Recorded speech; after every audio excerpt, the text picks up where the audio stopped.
Let's create a beautiful jewelry box today with this. I will paint this box with pink, and then I will draw some patterns on the box. After drawing these patterns, I will paint it with different colors.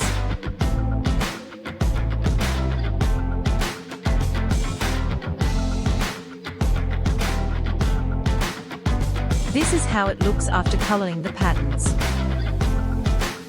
Now using the black sketch, I will draw some leaves and drawings with this.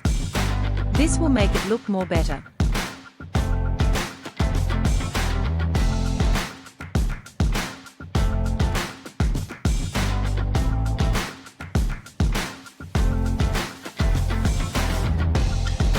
Now after drying, you can put a coat of varnish over it to make it shiny and to protect it.